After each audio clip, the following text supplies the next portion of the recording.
Hello, I'm Ellie Witter from the Miami University Alumni Association, and it is my pleasure to welcome you to this session of Winter College 2021.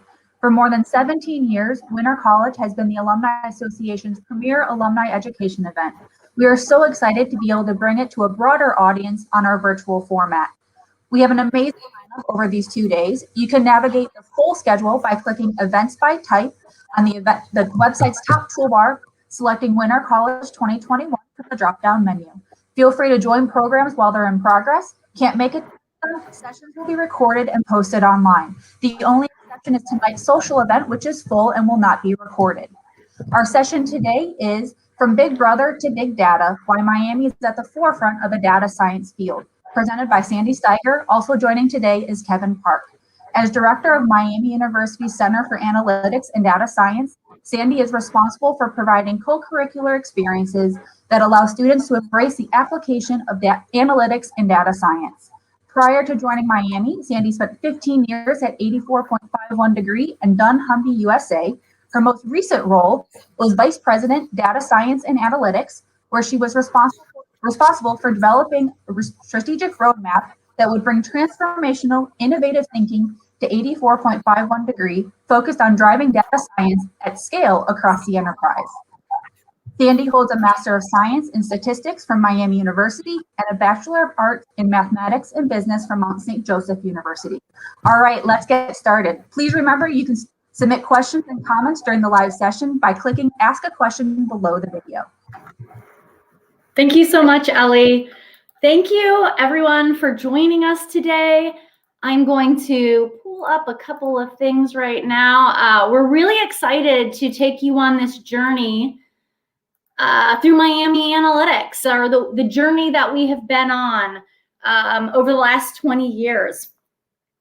We're going to think through a bit about where we've been. We're going to walk you through some of the major milestones that Miami has tackled. Then we will take a glimpse into what's happening today, where are we at in present day with respects to analytics and data science. And then we're going to give you a little nod into the future and let you experience where we're headed and where we plan to go. And it's in that part too where we're going to ask you all for a little bit of help as well. So you actually have a role to play in our future plans. I have heard through my kids that, you know, when you're live streaming like this, that one day you become YouTube or TikTok famous. So I would say subscribe below, but I don't think that option exists. But you can always subscribe to the Center for Analytics and Data Science, our analytics blog. So feel free to hit us up on our webpage at any time. Like I mentioned, we're going to take a glance at our past, a peek into the present, and then a nod to our future. Let's start first with talking a bit about what it means to experience data science in our everyday lives. We're all interacting with it, whether we know it or not. Think about when you Google something. As you start to type in your search into the search bar, automatically Google is predicting what you're going to say or what you're going to type next based on things you've typed in the past and similar searches that others have made.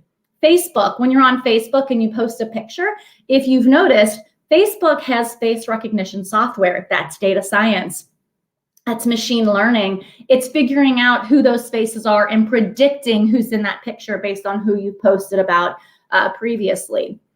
Netflix, another great example. I get an email at least weekly, if not more often than that, offering up suggestions of shows that I might be interested in based on what I've watched in the past. The hard part about something like Netflix is if you have multiple people watching from one profile, then it's going to be a hodgepodge of predictions and suggestions, not necessarily based on you yourself if you share that subscription. I only mention that because I get a lot of Barbie videos, which aren't something I generally want to watch, but my 3-year-old enjoys watching that. The item here that I have in the middle, this search bucket right where the create ad here, I was looking for a pair of wedge espadrilles, and I also needed a new pair of sunglasses for the summer a couple of years ago.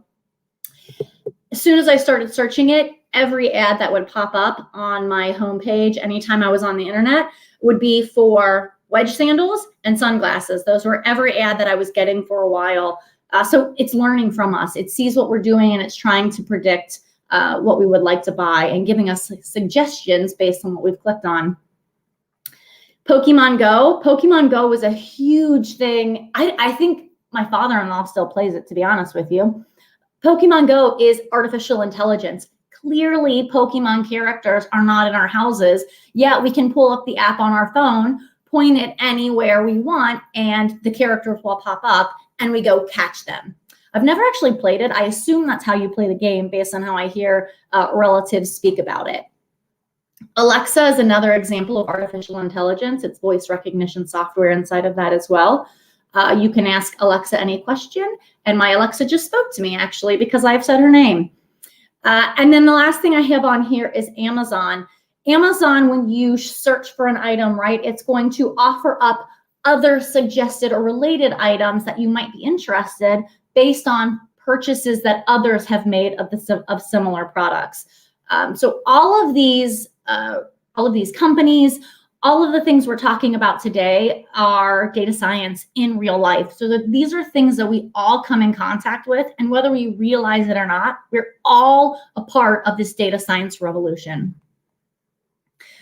I want to take a second. Throughout this section, or throughout this talk, we're going to hear from 3 different students. Our first student is Lydia Carter. She is currently a bachelor's student in the analytics and statistics field. She's also pursuing her computer science minor.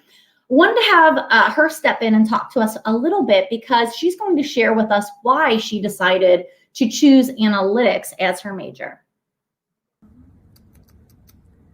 So I came into college wanting to be a lawyer, and I quickly realized that was not the right path for me, and that's how I originally got involved with statistics and data analytics. In my sophomore year, I was involved with an independent study project through the stats department that involved analyzing a big data set, and through that I was introduced to CADS the next year. So I've worked as a project intern at CADS for 2 years now. I've worked with the development office here on campus, I worked with Fifth Third Bank, and I'm about to start a project with the Miamian tribe. I was just speaking with Lydia yesterday, actually, and we were talking about this presentation, and I had said to her I was just intrigued by the fact she came in and wanted to be a lawyer, and now she's studying analytics and statistics, and in fact going on to get her master's. And she said, you know, she didn't even know that this world necessarily existed when she was in high school. Sure, she knew about analytics and stats. Those classes were offered, but it wasn't something she thought she was good at or that she was top of her class in. But Lydia put in the effort and she put in the time. She gets excited about pulling out insights from data, and she uncovered that because of the experiences and the opportunities that she was presented with during her time here at Miami. There is a whole lot of stuff on this slide here, and we are certainly not going to talk about all of it. The reason that I'm sharing this with you is I wanted to compare where Miami is and has been compared to industry trends in this space. We are keeping pace, and oftentimes we're doing things at the same rate or before industry trend, like the trends start picking up in industry. What do I mean by that? So back here in the early 2000s, statistical programming, I was actually a part of the very first course that was launched in the Masters of Statistics program. But that's where, that's part of the heart of data science, is programming and using statistics to uncover insights and trends in data. And it requires you using some sort of computer science programming. There was a visualization lab that opened up in the early 2000s. Visualization, so Tableau is a visualization tool. It was founded in around 2003. But we're keeping pace with these trends. The more you hear about data science, the more you learn about data visualization and data storytelling. These are all incredibly important aspects of the field. It's not just the data, it's how do you share and communicate the insights from that data in a way that people are going to understand. Data science became a buzzword in around 2008-ish. That was by DJ Patel. He was I think he was the very first data scientist or chief data scientist for the US government. But he introduced this term of data science. He made it a buzzword. And that's when, at that same time too, things started happening in Miami. The math and stats department started to split. AI courses started to get added. Analytics majors or co-majors were added into the curriculum. And we started changing the terminology from analytics to data science. So now when you're earning a degree, it's not necessarily just in statistics. It's more of a data science holistic degree. You can see here too, from an industry perspective, I put some things on here where Google Analytics launched in around 2012-ish, or maybe a little bit earlier than that. But that's around the same time as you see that things were happening and things were taking form at Miami. So we're absolutely keeping pace with where the industry is. And I would argue that we're setting the stage, we're setting the precedent, we're creating the students that all of these companies are looking for when they're hiring well-rounded analytics and data science professionals. I would be remiss here if I didn't mention that in 2015, the Center for Analytics and Data Science was founded. And our purpose, which we'll talk about in just a minute, is really about providing students with the opportunity to develop data and quantitative literacy skills, not just those students earning quantitative degrees, but frankly, across the entire campus, because all students, all majors, all fields of study use data now. That's the currency. And we want to make sure that students understand and know how to use data. So we think about where we are today. I wanted to start off with hearing a little bit from a recent graduate, Sophie Armor. She graduated last year with her bachelor's in finance, entrepreneurship, and she also earned a business analytics minor. We're going to hear from Sophie about what was it about her experiences, her time, her interaction with analytics at Miami? Why did that set her up for success in that first career and her first job? I took ISA 291 regression with Dr. Weiss my sophomore year, and she is thankfully how I got involved in CADS. Dr. Weiss asked me to join a project that she was going to lead with a bank. This was the start of a very influential and critical real-world experience for me, as it best prepared me for entering the analytics field. I learned how to work on a cross-functional team, ask critical questions, build different models, and draw impactful insights. This was a huge leg up. We even got to present at the client. Something that is hard to find in some other co-curriculars is personal engagement with employees and alumni. It is one thing to hear them come in and tell you what they do or give you advice, but what has been more impactful for me is more of the mentorship or specific opportunities to gain skills. So small projects or lessons that can really help you understand what it feels like, what you would do, and this will assist you to make the major life decision as to what you want to do with your life. Luckily, I was able to create a fantastic network and work on 3 projects through CADS while also being involved in other things. One of the things that I am a bit jealous, if I'm being honest, about current graduates or the students that are at Miami now are these types of experiences that they have.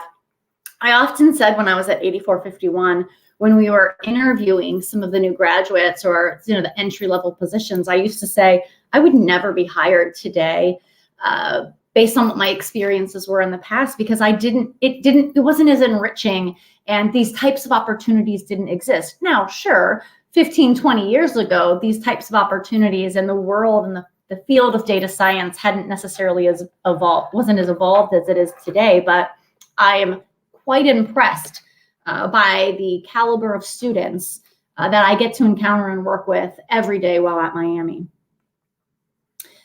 When we think about this world of data science, there's this, it's a data science Venn diagram that you see in front of you right now. And the world of data science is made up of 3 different fields or ways of thinking. You have applied statistics. So this is really the understanding of the theory and the application of the statistical models and the techniques, so the machine learning algorithms, artificial intelligence. You also need to have programming skills. It's not enough to just understand there is definitely something to be said for understanding the output from these models, but we also need to be able to code up the problem, pull out the data, extract your data, manipulate that data, and then write the models, put it into production so that it can automatically run in the background. And then you need the domain knowledge. And this is where I'd say my experiences were much more in the applied statistics and domain knowledge. I was more familiar with and comfortable with the problem framing. What's the problem we're trying to solve? What sort of analytics or data science solution can we put on top of that to pull out insights and then drive that recommendation? You have the unicorn data scientist when you have all 3 of these fields coming together in one person. It's very rare to find somebody who is an expert or elite at all 3 of these areas.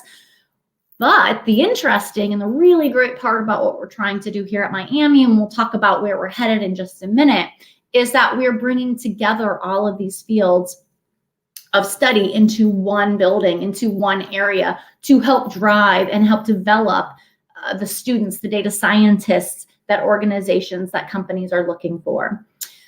There are many different roles within the data science function, though. I don't want to make it sound as if the only type of person that a company would hire is this unicorn. I was somebody who was much more of an analytics translator, which is a very important role to companies. And I think that we don't want to minimize the impact of those types of positions as well. As are the software engineers. You need people behind the scenes who can program this up and put applications, put products into production so that they are running seamlessly in the background, similar to all of those data science in real life applications we discussed. But that true unicorn data scientist is something that all organizations are looking for, and we're going to help develop and provide those to the industry. CADS, I told you I was going to talk about us for just a little bit here. We provide the data analytics and quantitative literacy skills that our students need when they enter the workforce. We do that through 3 different ways. One is educational opportunities. Everything that we do is co-curricular, so it's not necessarily credit bearing. We provide opportunities for students to get their hands dirty with data, to play around with that data, pull insights out, create visualizations and that story that is going to drive action. We do that through workshops and experiential learning opportunities, as like with projects, real world projects that some of our clients and some of you, people like you all, bring to us to solve for you.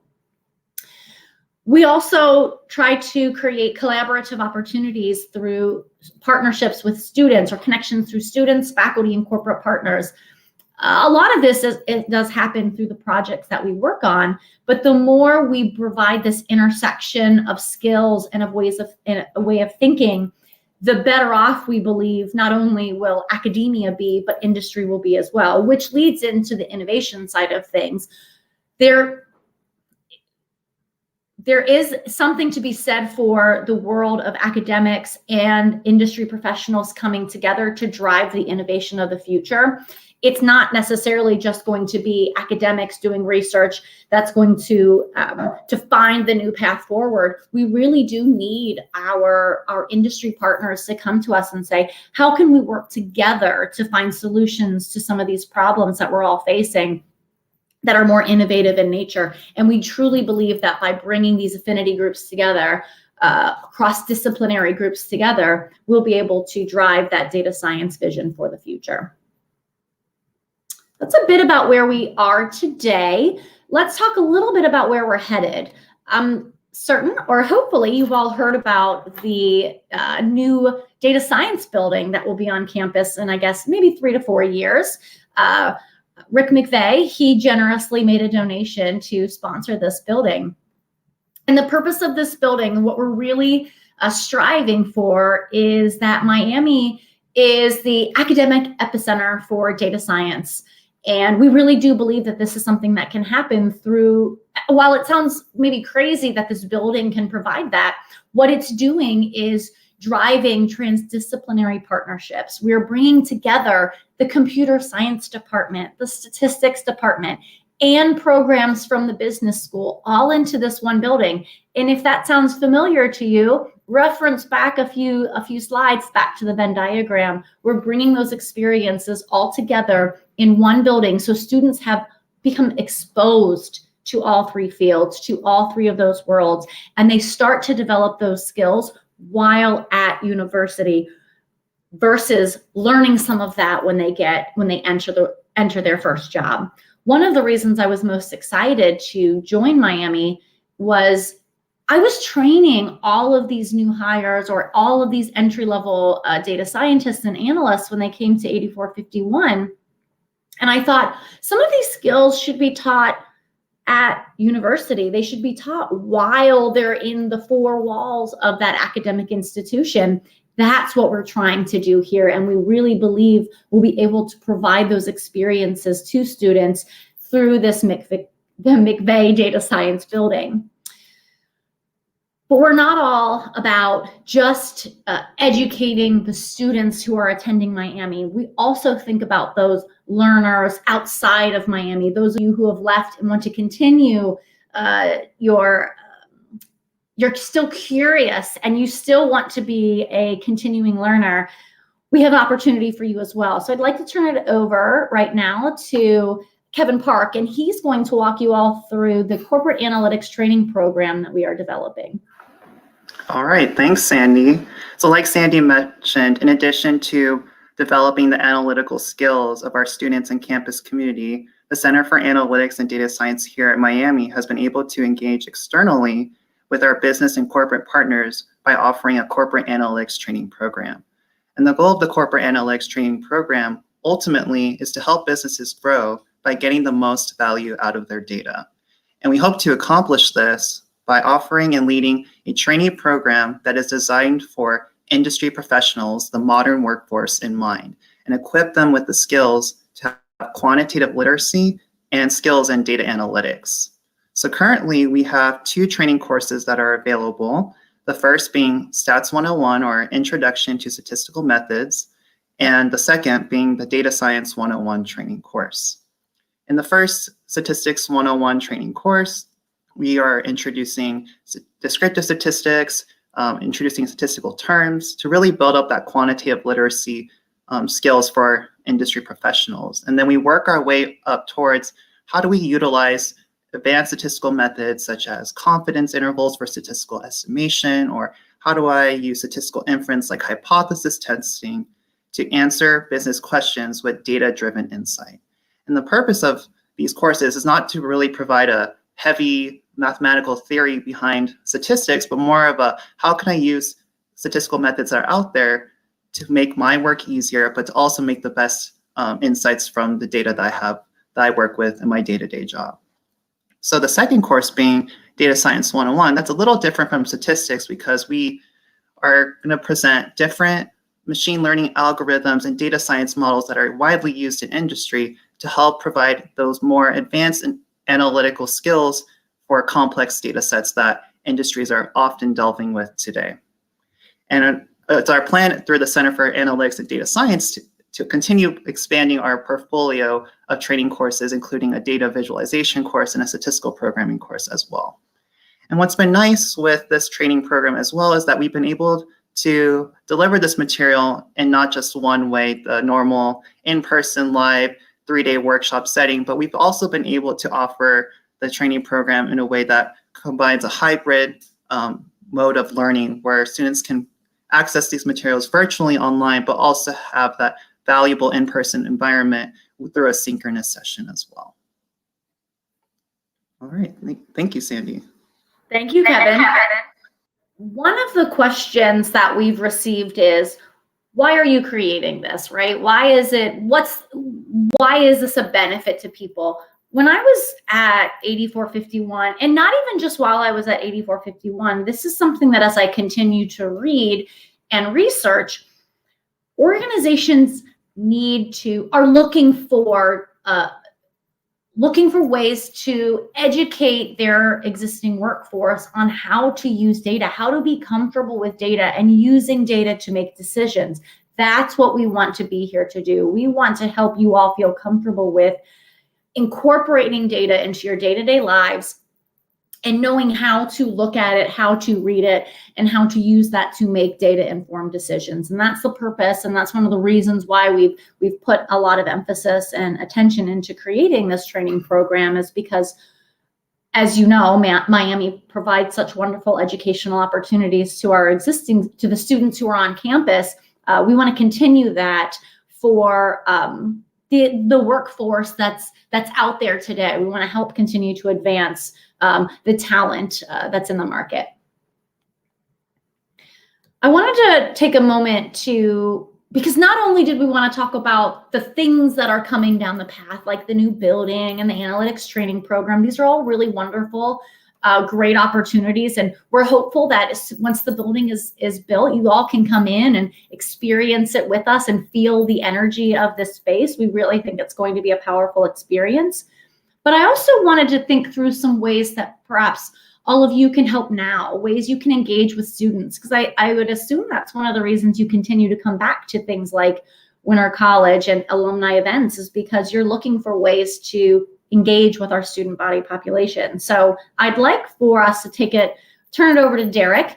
He is currently a master's student in our brand new business analytics program at a Farmer School of Business. He'll be one of the first-year graduates this year. Also, he is earning his information systems and analytics degree with an economics minor. Derek's going to talk to us a bit about basically his entire journey here at Miami and why is it about Miami that has benefited him and has prepared him to leave this campus at the end of this year and be successful in his first job.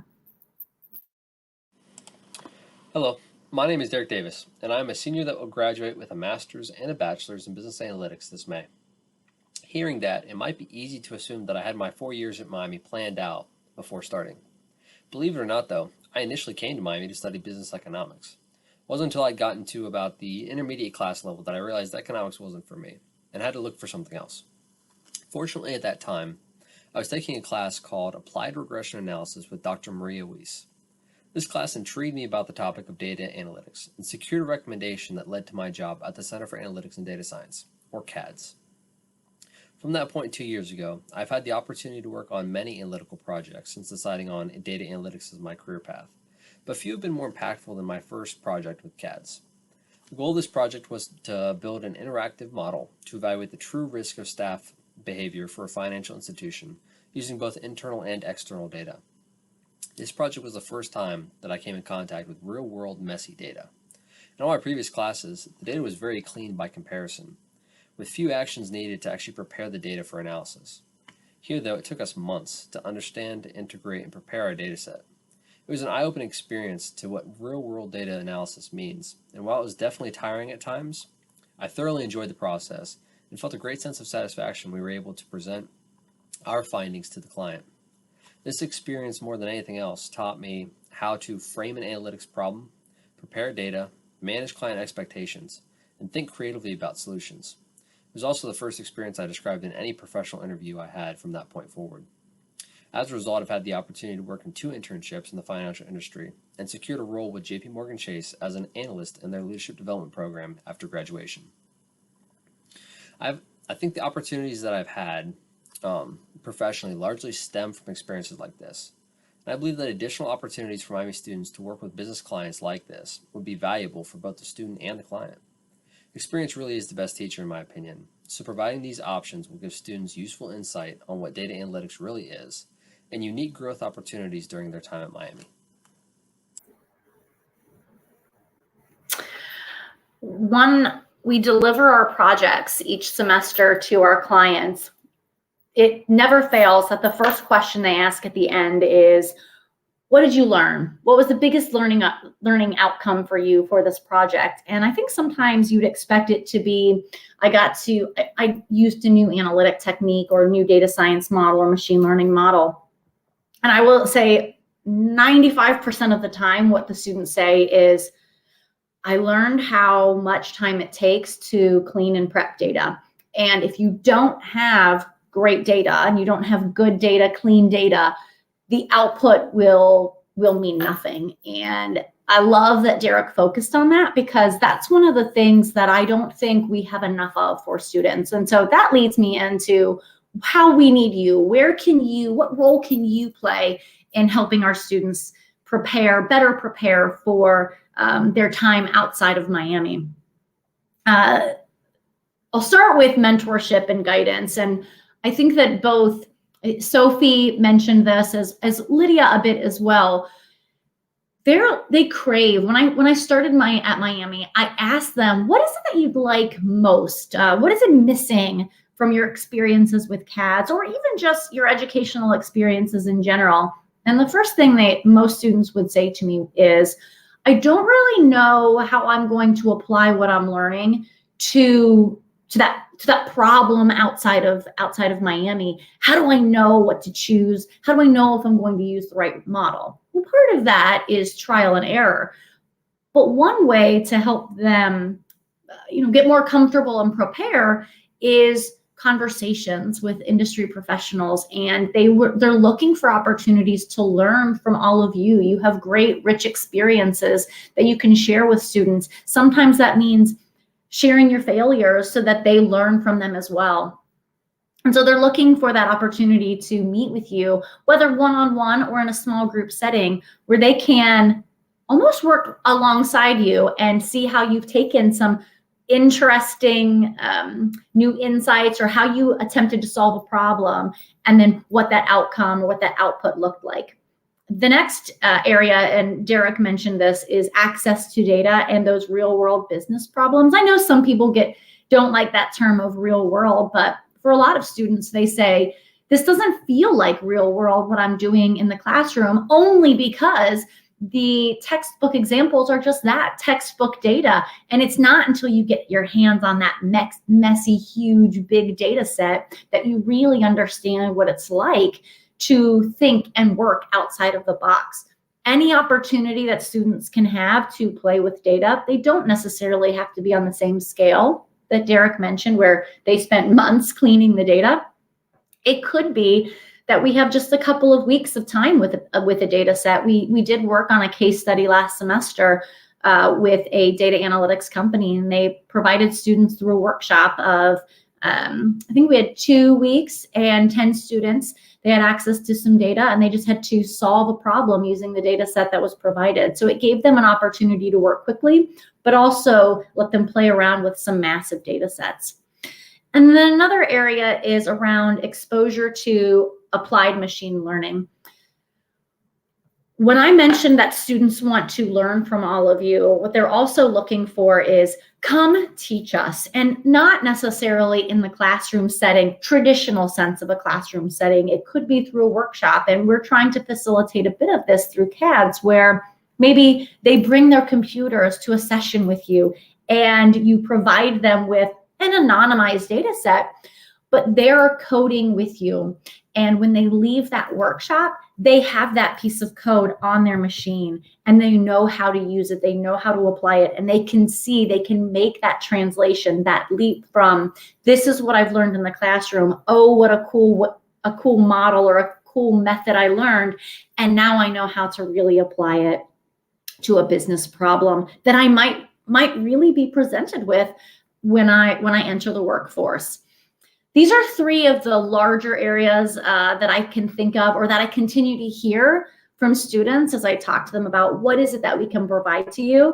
And I'd love it if any of you who are listening today, or who are listening in the future and tuning in, please reach out to us. Here's our contact information at CADS. We'd love to brainstorm with you on ways to get you engaged and interacting with our students, to help create those data scientists and analysts that the future of work is looking for. All right, Ellie, I'll turn it over to you. Did we have any questions that came through as we were going? We do have a couple questions, and they're actually both pretty similar. Jim Ricks, who is from our class of 1984, and Pat Sidley from our class of 1972, both have a very similar question in terms of how does the CADS program teach students about the ethics behind data science and the social implications of how data is used, not going far into privacy concerns. Like, how is that handled within the program? That's I love that question, because CADS actually facilitated a session during, I think it was in October, the university had their diversity and inclusion conference, and I attended my first one last year, and I decided at that point in time, I'm going to get on the agenda for next year, because I don't think we're talking enough about data ethics and algorithmic bias. And those are things that are very important when you think about diversity and inclusion initiatives and just basic data ethics practices. So what we did in that session was provide a framework or ideas around what does it mean to have ethical data practices. Well, our next step, though, because we haven't necessarily brought this as a formal workshop to students, is exactly that. Let's take what we did at that diversity and inclusion conference. Students could participate, but for the most part, I think it was faculty and staff. And now let's bring that to students. Now, in all fairness, I don't want to make it sound as if CADS is the only one playing a role in this. There are courses within some of the curriculum on campus that do teach data ethics. So that is absolutely happening in pockets, but mostly if you're in those majors. So our goal would be to bring that to the rest of campus and everyone who's not exposed to that to date. Great, thank you so much. We don't have any other questions that have come in right now, but if you want to reiterate, how can people get involved if they want to learn more about the program, and especially if you have people who are wanting the corporate analytics program, how can they learn more about that? Absolutely. On our I actually took it down, but I think that we can get that information back up for you all. Please reach out to us at CADS, CADS at miamioh.edu. That's one way to reach out to us, and we will absolutely get back to you about any inquiries you have. That would be corporate analytics training program, or just an opportunity if you have a project you'd like help with, we can do that. Or you would love to engage with students from a mentorship or help us facilitate and lead a workshop. We're very, very open to those ideas. In fact, we prefer to partner with industry in delivering and facilitating those workshops, because students crave that interaction with industry professionals. Absolutely. And we actually, one more question did just come in. It is, what is the analytics software like? Is it input, output, or how is the software like?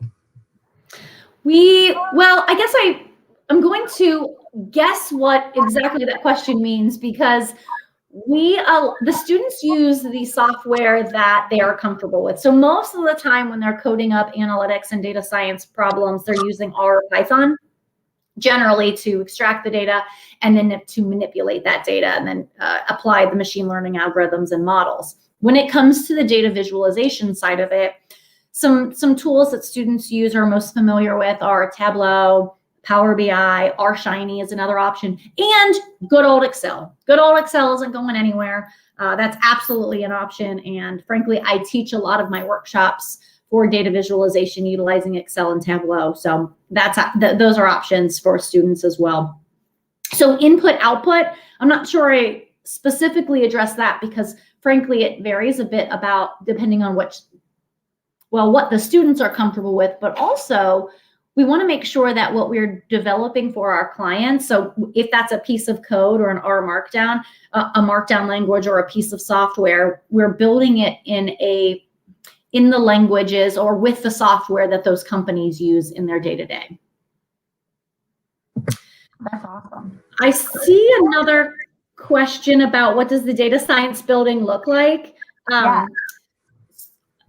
I was very fortunate to be a part of some of the beginning conversations about the building. And I perhaps was vocal in my opinion of what it should feel like. And I reference back to the days when I first started at Dunnhumby. When students leave Miami and they go into these fields of data science and technology companies, big tech and big data companies, there's an energy, there is a vibe that you feel when you walk in those doors. And I said, that's what we need to have in this building. Not that there's anything wrong with a traditional academic building in that sense, but for this space and what we're trying to create, the collaborative nature, it needs to be a bit more open. So think more windows, think more glass walls, so that you almost can see in and the spaces are connected in some way, shape, or form with one another.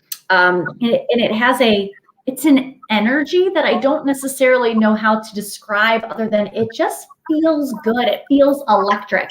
And that's what our hope is for this building as well. That's great. Thank you. What other universities is Miami competing with in the data science field? Well, frankly, all universities are creating programs in analytics and data science.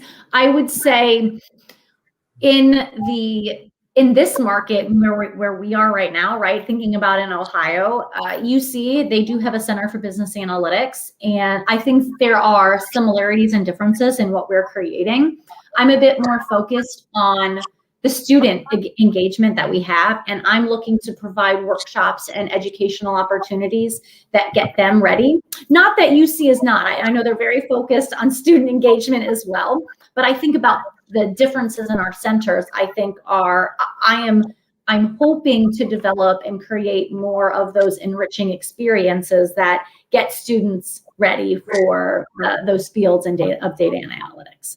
Definitely. We always like to bash on UC whenever we can. So a little bit about like what types of projects are our students working on that's giving them that edge?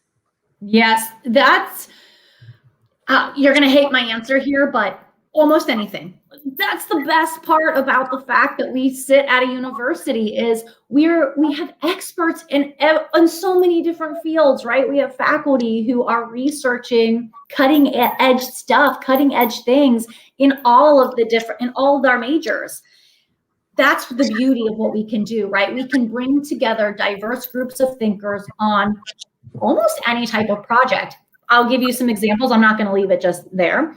A lot of what we do is exploratory data analysis. I don't want students to forget the fact that understanding your data, it can sometimes provide the most insights, right? Just exploring it, seeing what's in there, what insights jump off the page at you. Those are oftentimes some of the best learning opportunities for our students. But we take it a step further too. We do a lot of predictive and prescriptive analytics, building neural nets.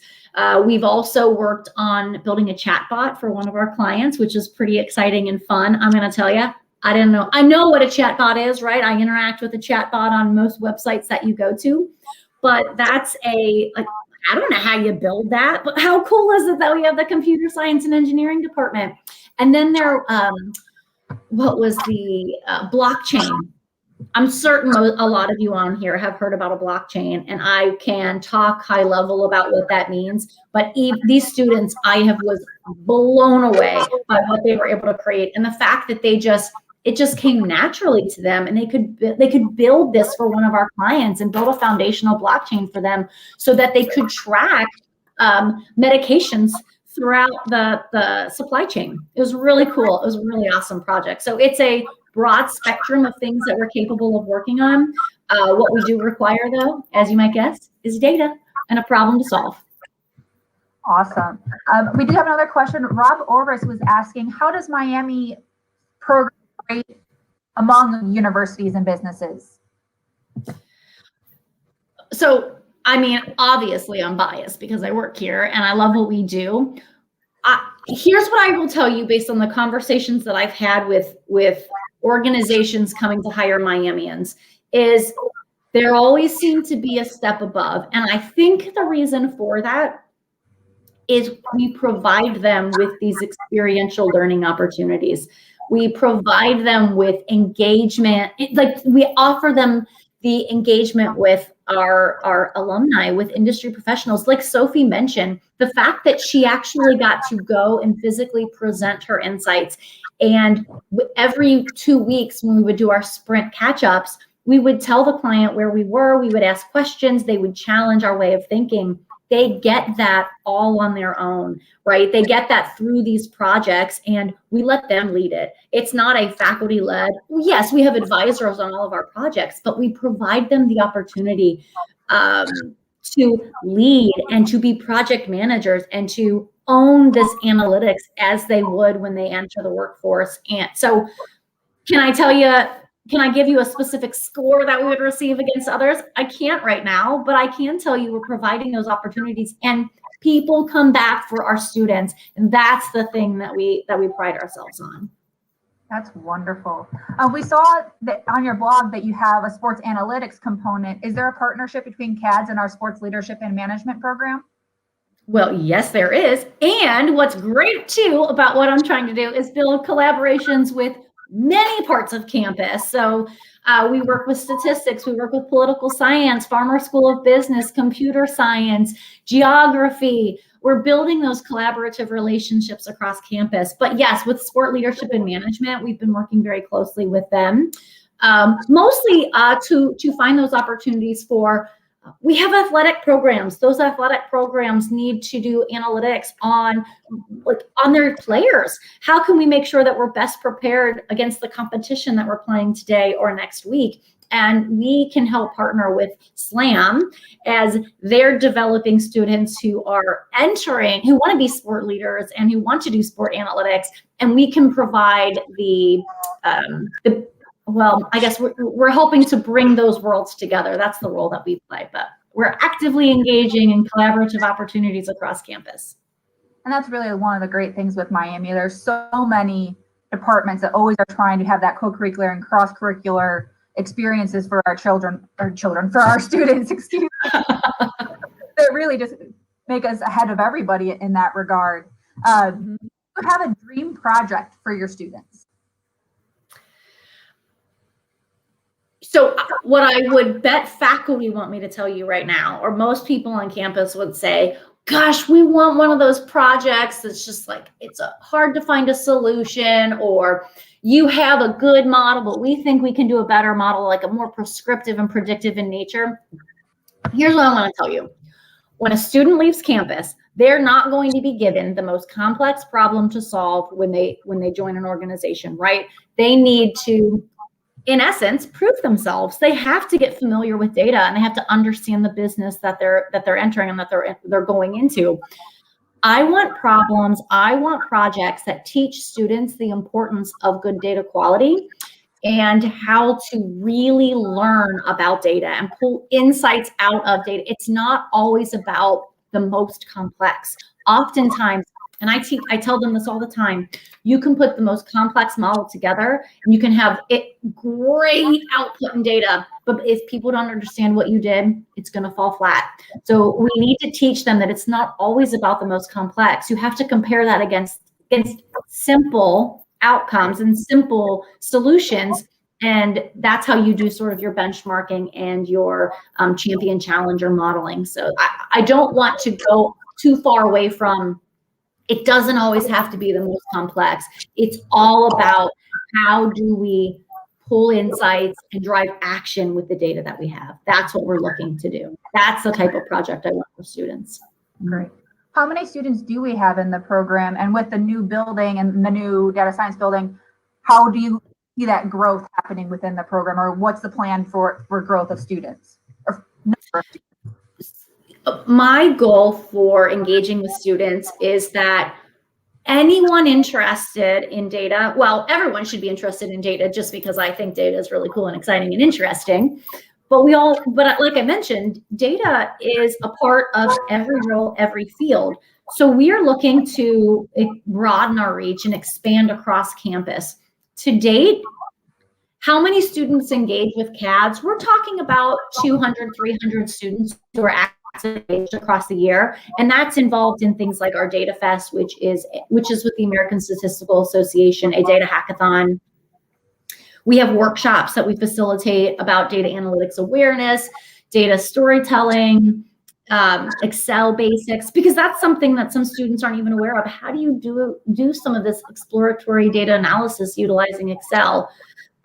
We also have boot camps, coding boot camps, R and Python. The more Our Ladies, we've launched that as well. So there's a lot of cool things that we're doing to try to reach students where they're at and broaden our exposure across campus. I see that once we enter into the new building, that will even grow more because we'll be out in the open, I'd say. Right now in the new space that we have in Laws Hall, I was very insistent that we have a window wall so students could see in. Because how cool is it to watch people do analytics and see the vibe and the fun things that are happening in the space?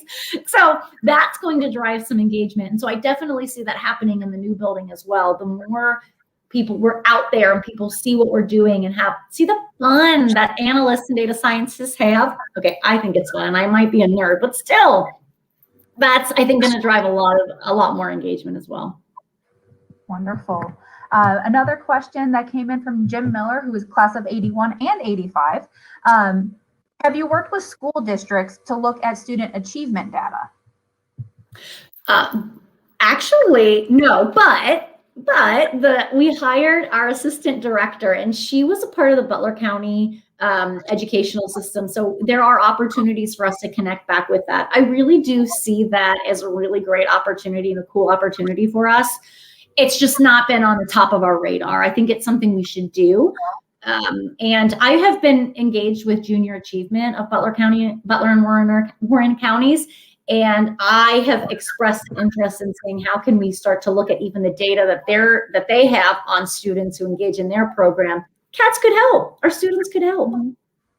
Wonderful. Well, I think that's kind of about all the time we have. So thank you very much, Sandy and Kevin, so much for your participation today. To everybody else, our next session, Reimagining the American Street by Dr. David Prithurch, starts at 3 p.m. Eastern Standard Time. There are unique URLs for each session, so please refer to your registration email for the link, or you can click Events by Type on the top of this website's toolbar and select Winter College 2021. And on behalf of the Miami University Alumni Association, we want to thank you for joining us. Love and honor. Bye, thank you.